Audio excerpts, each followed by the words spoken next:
Oke, bertemu lagi di part 2. Sekarang kita akan langsung menuju ke Excel.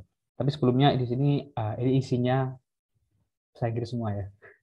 Jadi ini contoh cara mengerjakan.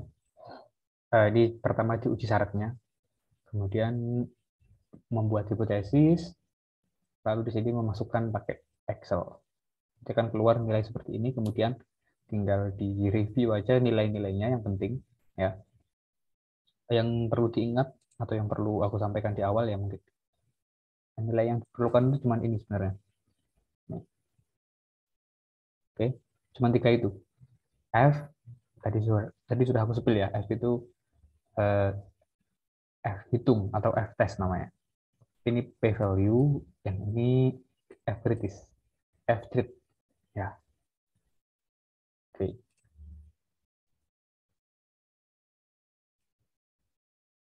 Kemudian membuat interpretasi atau membuat kesimpulan. Oke, kita akan beralih ke Excel.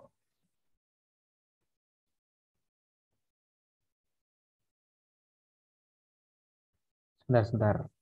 Ini tampilannya kurang maksimal.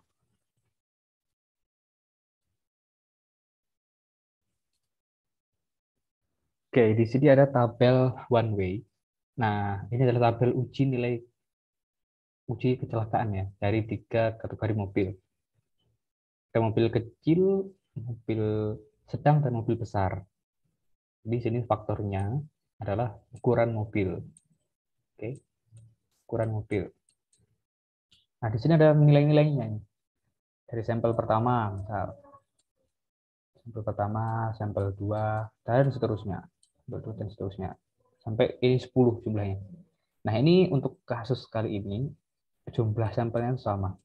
10, ini juga 10, ini juga 10. Nah, stepnya seperti apa untuk mengerjakan soal ini? Yang pertama, kita masuk ke menu data, terus data analisis ya. Kemudian ke ANOVA, pilih ANOVA yang paling atas ini. Single faktor, kemudian OK. Nah, kita input ranknya. Nah, ini beserta judul-judulnya juga diikutkan ya. Kemudian ini dipilih rows karena bentuk tabelnya itu ke samping, ke horizontal. Kita pilih rows. Kemudian jangan lupa tentang label in first column karena kita memuat judul. Terus untuk hasilnya bisa kita taruh di sheet yang sama, bisa taruh ke sheet yang berbeda. Untuk kali ini kita pilih yang berbeda ya. Ini sudah aku hitung, ini sudah aku hitung juga sih awalnya. Nanti kita bandingkan ya. Ini aku buat mencontohkan aja sebenarnya. Oke, lanjut. Terus kemudian pencet OK. Itu akan muncul angka-angka seperti itu.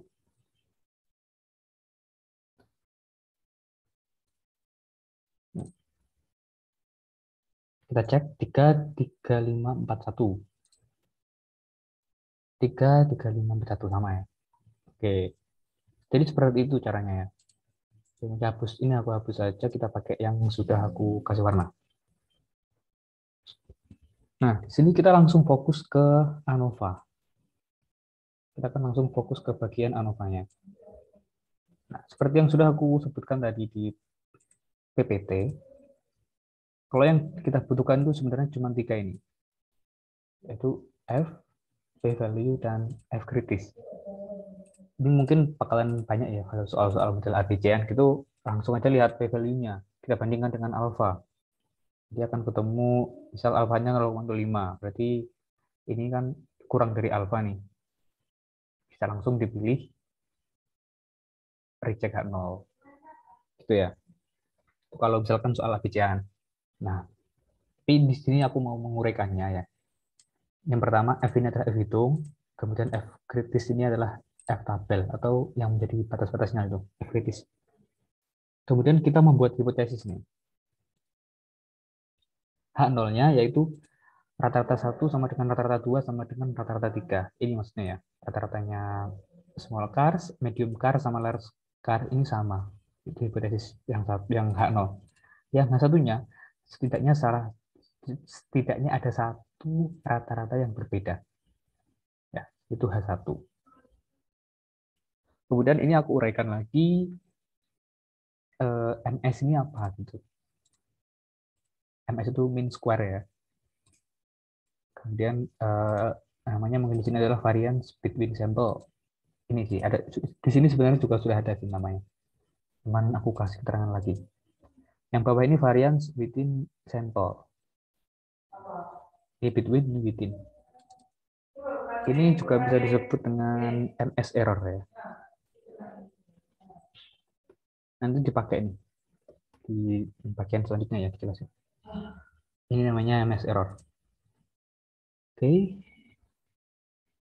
Kemudian dari MS data MS ini kita bisa menghitung F hitungnya. Kita bisa mencari F hitungnya. Jadi ini cuman saya menjelaskan nilai F ini dari mana gitu. Kalau misalkan dicari secara manual itu dari between ini per within. Oke. Itu dapat nilai F ini sama kan. Oke, kemudian untuk degree of freedom. Nah, dua ini dari mana? Dua ini dari jumlah kategori dikurangi satu. Di sini kategorinya ada tiga kan? Small cars, medium cars, sama large car. Nah, ini sudah aku kasih keterangan juga di sampingnya. Kemudian yang 27 ini dari mana? Dari jumlah sampel dikurangi jumlah kategori. Ini sampelnya. Nah, ini count-nya 30 ya. Nih. Sampelnya ada 30. Kemudian dikurangi dengan kategori. Kategorinya ada 3. Berarti sampel dikurangi 30 dikurangi 3. Dengan 27. Dari kedua data ini kita bisa menghitung F tabel yang ada di sini. Dengan cara F inverse RT. Kenapa kok rectile? Karena tadi di PPT juga sudah disebutkan bahwa F test atau tabel F itu kan nilainya ada di kanan ya. Gini kan tadi bentuknya. Nilainya ada di kanan. Ada di kanan. Nah, makanya kita pakai yang F inverse RT atau F inverse rectile gitu maksudnya. Oke. Tadi ini hasilnya sama ya. Kayak yang di sini. Ini tinggal masukin aja angkanya. 5% ini dari alfanya 5%, kemudian B34 atau ini adalah 2 ini degree of freedom pertama, terus 27 ini degree of freedom 2. Nih. Degree of freedom 1, degree of freedom 2. Oke, dari ini kita bisa membuat kesimpulan. Dari sini kita bisa membuat kesimpulan yaitu reject H0. Kenapa kok reject H0? Di sini kita lihat p-value-nya kurang dari alpha. Mana sih p-value? Nah, ini p-value. P-value-nya kurang dari alpha. Alpha-nya 0,05 ya. Jadi dia reject H0. Nah, kesimpulannya itu artinya minimal satu rata-rata berbeda dengan yang lainnya. Dari sini ya, diambil aja dari H1. Kalau reject H0 berarti kan menerima H1. Ya kan? Jadi kesimpulannya minimal satu rata-rata berbeda dengan yang lainnya. Oke, ini kesimpulan yang pertama. Sebenarnya caranya belum cukup sampai di sini. Ini masih akan dilakukan uji untuk melihat hasil yang lebih spesifik atau hasil yang lebih dapat diandalkan. Ini adalah kesimpulan yang pertama. Oke, selesai. Cuman seperti itu untuk one way. Prosesnya sangat pendek ya. Ini kalau misalkan UTS, misalkan UAS ya. Kalau misal UAS ada soal Abidjan ya tinggal data, terus di data analisis yang ANOVA tadi, langsung lihat p-value-nya. Langsung bandingkan dengan alpha. Nanti langsung ketemu jawabannya, apakah dia kurang dari alpha atau lebih dari alpha. Kalau kurang berarti ya reject, kalau lebih berarti fail to reject. kesimpulannya pasti selalu sama. Kalau yang H0 itu rata-ratanya sama semuanya. Kalau yang H1 setidaknya ada satu rata-rata yang berbeda. Cukup seperti itu. Sekarang kita lanjut ke uji perubahan. Nah, ini apa? Ini tuh ada di PPT ya tadi. Kembali ke PPT sebentar ya. Nih, uji statistik uji F1W ANOVA untuk beberapa sampel berukuran sama. Ini sebenarnya caranya rumit kayak gini nih. Cuman kita bisa pakai Excel juga sebenarnya. Biar nggak perlu repot-repot. Nih. Jadi intinya di sini adalah maksudnya dari hmm, bahasan yang ini tuh apa? Ini tuh ada data ya. Datanya tuh seperti ini, tabel A ini. Ada data seperti ini. Ya. Terus dia itu coba dirubah gitu. Coba dirubah sedikit angkanya. Nah, ini ditambah 10 nih. Coba diubah angkanya. Yang sampel satu misalkan tambah 10, tambah 10, tambah 10, tambah 10. Nah, kemudian mereka itu diuji. Mereka itu dites. Kalau misalkan angkanya dirubah itu efeknya bakalan seperti apa? Apakah dengan mengubah sedikit angka ini nanti hasil uji F-nya itu bakal berbeda secara signifikan atau tidak gitu. Nah, di sini kemudian dilakukan uji dan ternyata F-nya memang berbeda. Dan juga signifikan ini. Dari 0, menjadi 51. Ini signifikan sekali sih. P-value juga demikian. Dari 0,8 menjadi 0,0000. Nah, ini kurang, ini lebih dari alfa ini. Nah, ini kurang dari alfa. Gitu ya. Intinya seperti itu sih. Cuman aku mau jelasin lagi ya di Excel-nya biar lebih paham caranya gitu. Oke, kita kembali ke Excel lagi.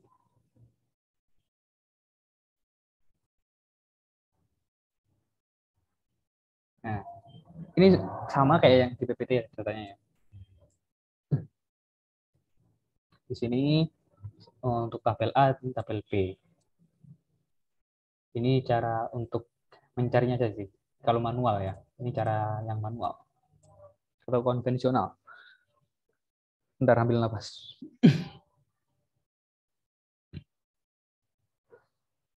Nah, di sini cuma sampelnya 4, 4, 4. Ini tinggal count aja. Kemudian rata-ratanya ya gampang sih. Variance pakai variance S. Katanya dari sini. Tinggal ditarik aja gitu. Tarik ke kanan ya. Nih. Nah, terus kemudian ini sampel variance var S dari rata-ratanya. Sampel variance dari rata-rata. Terus ini adalah variance between sample. Ini sebenarnya semuanya data-data ini sudah muncul di ANOVA ya. Cuma kalau misalkan kalian kurang pekerjaan dan pengen cari tahu ini dari mana asalnya, dari sini. Average ini rata-rata dari variance-nya. Terus di sini juga sama ini, kayak yang sebelah sini. Cuman kalau yang di sini pakai data B gitu aja sih. Kita dapat menghitung, mencari F hitungnya dari between per within. Nih, tabelnya pakai F inverse. Kalau F tabel itu untuk P value-nya pakai F distribution right tail. Oke. Begitu juga yang ini sama rumusnya. Tinggal kopas. Ini kita cek nih. Enggak. Gini dulu. Kita buat data analisis ya. Nah, ini untuk cara konvensional ya semua ini. Ini untuk cara konvensional. Sekarang kita menggunakan cara modern. Cara yang nggak kurang kerjaan. Pakai data analisis, sama single factor. Nah, ini datanya pakai yang ini nih. Sekalian judulnya, cuman A-nya nggak usah diikutkan. Oke. Ini kita rubah ke kolom ya, jangan lupa. karena dia sudah dalam bentuk kolom. Terus ya ini label inverse row 0,5 new worksheet. Ya, pencet OK. Oke. Nih, ini untuk data yang A. Kita lakukan juga nih yang B.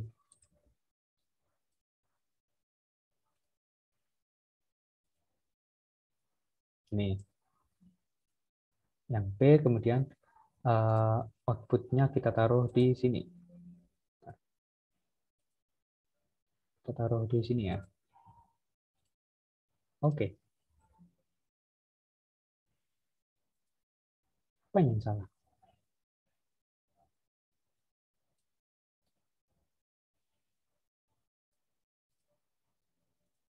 Kok nggak bisa ya? Ya udah di worksheet baru ya. Oke.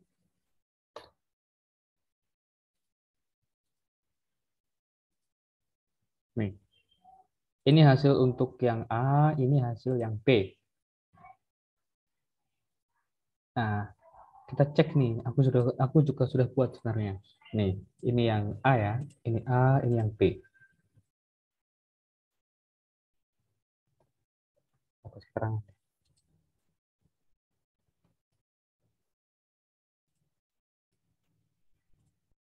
Oke. Nah, 4,25. Kita cek coba. 4,2564. Benar. Oke, kita hapus ya. Kemudian untuk yang B itu 4,256495. Oh, ini sama sih. P-value-nya mungkin yang berbeda. Coba kita cek. Nah, ini sama ini. Oh, ini bisa kita hapus. Ya, seperti itu caranya ya.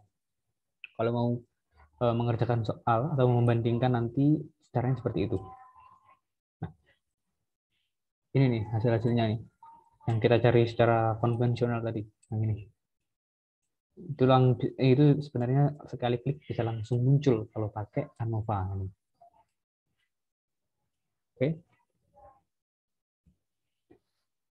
Kita fokus ke ANOVA. Nah, tujuan kita kan di sini untuk membandingkan perubahan ya. Ketika sampel dari tabel A ini ditambah 10 ini. Sampel satunya ditambah 10 angka-angkanya. Nanti hasilnya itu akan seperti apa? Perbedaannya signifikan atau tidak? Maksud dari uji perubahan. Kita lihat nih p-value-nya. Nah, tadi sudah sempat aku singgung ya. P-value-nya itu di sini lebih besar dari alfa, sementara di sini itu kurang dari alfa. Ya kan? Jadi itu juga akan berakibat ke kesimpulannya. Di sini kesimpulannya fail to reject karena p-value lebih dari alfa. Artinya rata-rata 1 sama dengan rata-rata 2 sama dengan 3. Kalau yang di sini itu karena dia kurang dari alfa, dia akan reject H0 atau minimal satu rata-rata berbeda dengan yang lainnya. Nah, sehingga dapat diputuskan atau dapat dikasih kesimpulan bahwa perubahan sedikit pada data sangat signifikan atau dapat mengubah keputusan diterimanya H0. Perubahan sedikit pada data ini itu akan berakibat signifikan terhadap keputusan diterimanya H0. Gitu ya. Nih, keterangan di sini. Kata-katanya agak belibet kayaknya. Jadi bisa diperbaiki sendiri. Oke, cukup sampai situ ya. Ini aku kembali ke PPT-nya. Caranya sama ya yang tadi. Nih, sampai di sini nih. Oke, kita lanjutkan di part berikutnya.